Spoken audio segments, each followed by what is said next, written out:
Hello' everyone, কি খবৰ? আশা কৰোঁ সকলোৰে ভাল, আমাৰো ভাল। আৰু আজি আমি আহিলোঁ আকৌ পথাৰলৈ ধান দাবৰ কাৰণে। এইটো হৈছে আমাৰ পথাৰৰ দ্বিতীয়টো দিন। আৰু আপোনালোকে মোৰ ভিডিঅ'টো যদিহে চাই ভাল পায় তেনেহ'লে মোৰ চেনেলটো ছাবস্ক্ৰাইব কৰি দিব আৰু আশা কৰোঁ সকলোৱে মোৰ ভিডিঅ'বোৰ চাই ভাল পাব। আৰু এতিয়া আমি ৰাতিপুৱাই আহিলোঁ, আজি অলপ সোনকালে আহিলোঁ আৰু কমকৈ মানুহ আহিছোঁ।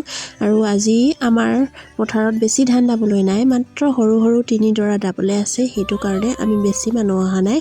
আৰু আজিও পথাৰতে ভাত বনাই খাম বুলি ভাবিছোঁ। আমাৰ ঘৰ যিহেতু বহুত দূৰত, লৈ আহিবৰ কাৰণে অসুবিধা হয়, সেইটো কাৰণে আমি পথাৰতে বনাম বুলি লৈ আহিছোঁ। আৰু আজি বনাই আছোঁ মই ডিম। আজি ময়ে বনাইছোঁ, বাইদেউ নাই অহা। বাইদেউৰ যিহেতু সৰু ল'ৰা আছে, সেইটো কাৰণে তাই নাই অহা। আৰু আজি আমি ডিম ঘৰতে বইল কৰি লৈ আহিছোঁ আৰু আলু ঘৰতে বইল কৰি লৈ আহিছোঁ। আৰু এতিয়া আমি পথাৰত ভাত বনাই আছোঁ। ভাতটো মই বনাইছোঁ, সিহঁতে আহিলে সাজ খাবৰ কাৰণে। আৰু যিহেতু আমি আহোম মানুহ, সাজ মেইন। কালি খোৱা নহ'ল, কালি মামীহঁতৰ ঘৰত কিবা সকাম আছিলে, সেইটো কাৰণে মামীয়ে আজিয়ে লৈ আহিছে সাজ খাবৰ কাৰণে। আৰু কালি সকলোৱে সাজ নাখায়, সেইটো কাৰণে সাজ নানিলে। আৰু আজি যিকেইগৰাকী আছে সিহঁতি খায়, সেইটো কাৰণে আজিয়ে সাজ আনিছে। আৰু দেখিছেনে আমাৰ পেহীয়ে সাজ খাবৰ কাৰণে বহি আছে।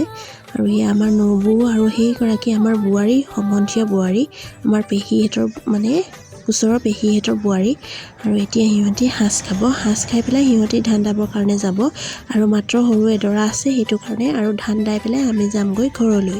আৰু আপোনালোকৰ বাৰু ধান দাই শেষ হ'লনে নাই মোক জনাবলৈ নাপাহৰিব। আৰু পথাৰৰ এই মুহূৰ্তবিলাক বহুত ভাল লাগে, ভাগৰো লাগে, কিন্তু তথাপিতো চাইও ভাল লাগে, কৰিও ভাল লাগে, নহয়নে বাৰু? আৰু আপোনালোকে বাৰু এনেকৈ পথাৰত ভাত বনাই খায় নে নাখায় জনাব।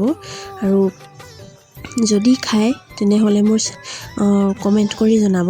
আৰু এতিয়া তেওঁলোকে সাজ খাই আছে। এয়া দেখিছেনে, মটৰ চানা আৰু ফৰিং পোৰাৰ লগত তেওঁলোকে সাজ খাইছে। সাজ খাই পেলাই ধান দাব। আৰু কালি আমি গৈ পাওঁতে যিহেতু বহুত দেৰি হৈ গ'ল, সেইটো কাৰণে ভাবিছোঁ আজি অলপ সোনকালে যামগৈ।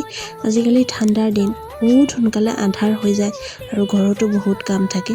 আৰু আজিলৈ ইমানেই, ধন্যবাদ। আপোনালোকে কেনেকুৱা পাইছে জনাব।